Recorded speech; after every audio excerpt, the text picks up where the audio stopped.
हमारे अल्पसंख्यक है, मेरे अल्पसंख्यक है, हम अल्पसंख्यक है, और लोग अल्पसंख्यक है। अभी तो पूरी टीम खड़ी थी अल्पसंख्यक की, और पता नहीं चलता कौन अल्पसंख्यक कौन बहुसंख्यक है। इसलिए निश्चित रूप से अल्पसंख्यक का वोट चंद्रप्रकाश चौधरी को मिलेगा। और जब 4 जून को जब मतदान पेटी निकलेगा, ईवीएम खुलेगा, तो उसमें खाली आपका केला ही नज़र आएगा। इसलिए कि केला में कोई झमेला नहीं है, और केला जो है पूजा में भी काम आता है और रोज़ा में भी काम आता है। अब जब एक निजी सचिव के नौकर के यहाँ से 25 करोड़ से ज़्यादा पैसा बरामद होगा, तब निजी सचिव के यहाँ कितना होगा, उनके जो आला कमान है, मंत्री हैं, उनके यहाँ कितना होगा। तो ये झारखंड को बिल्कुल इन्होंने लूट खंड में तब्दील कर दिया है।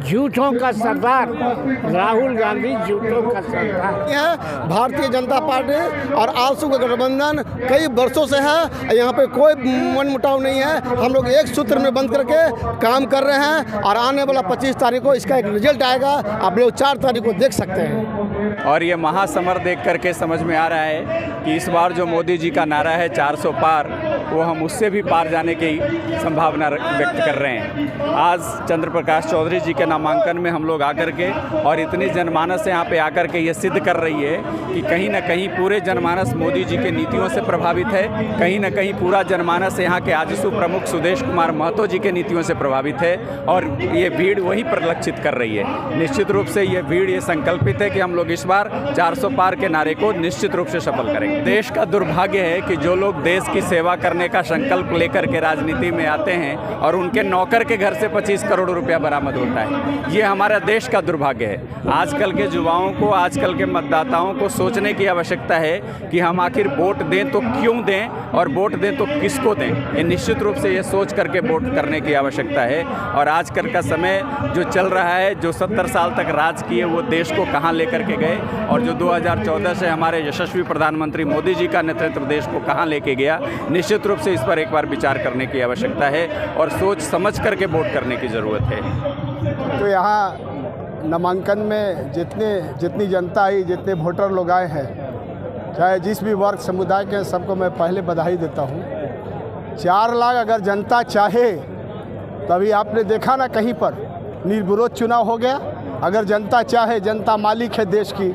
4 लाख कौन कहता है? अगर जनता चाहे तो 10 लाख से जिता सकती है, इसमें कहीं दो मत नहीं है। जनता की चाहत होनी चाहिए।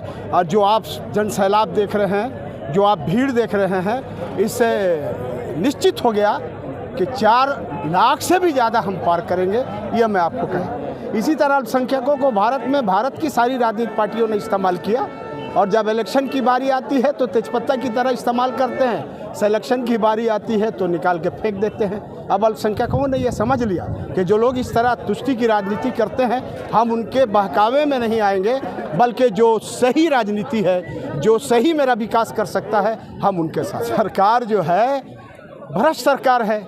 जब सीएम जेल में है तो उनके लोग भी जेल में जाएंगे, और निश्चित रूप से लोगों ने अपनी आंखों से देखा है।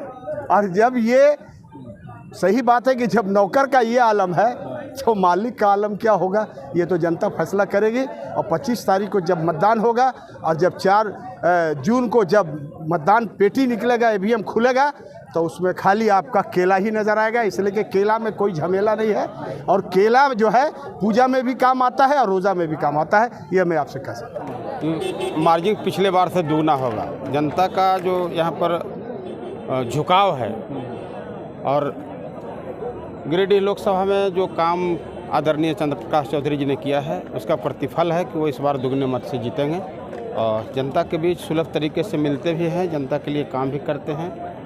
कई उपलब्धि है इनका, जो आप भी जानते हैं कि इन्होंने गिरिडीह लोकसभा में काफ़ी काम किया है, और मजबूती के साथ। देखिए, इन लोगों का काम ही लूटना है। अब जब एक निजी सचिव के नौकर के यहाँ से 25 करोड़ से ज़्यादा पैसा बरामद होगा, तब निजी सचिव के यहाँ कितना होगा, उनके जो आला कमान है, मंत्री हैं, उनके यहाँ कितना होगा। तो ये झारखंड को बिल्कुल इन्होंने लूट खंड में तब्दील कर दिया है। अब ये सारा मीडिया में जब सामने आने लगा, पहले तो बोलते हैं ये एनडीए के जो लोग हैं, नरेंद्र मोदी जी परेशान कर रहे हैं। अब तो आप जनता के समक्ष आ गया है कि आप परेशान हो रहे हैं या परेशान कर रहे हैं। आप अगर नहीं लूटते तो ईडी आपके यहाँ दबिश नहीं मारती। नहीं, एकजुट है, उसका नतीजा भी है ना। पिछले बाई इलेक्शन को आप देखें, बाई इलेक्शन हम लोगों ने जीता है, एकजुटता का भी परिचय है। और ये 14 लोकसभा में हम लोग पूरे एकजुटता के साथ लगे हुए हैं। पलामू में भी आप देखे होंगे, माननीय प्रधानमंत्री जी का कार्यक्रम था, वहाँ भी आजसू के कार्यकर्ता पूरे दमखम के साथ लगे हुए हैं। और हम लोग एनडीए गठबंधन के साथ पूरे निष्पक्ष तरीके से और दमखम के साथ लगे हुए हैं।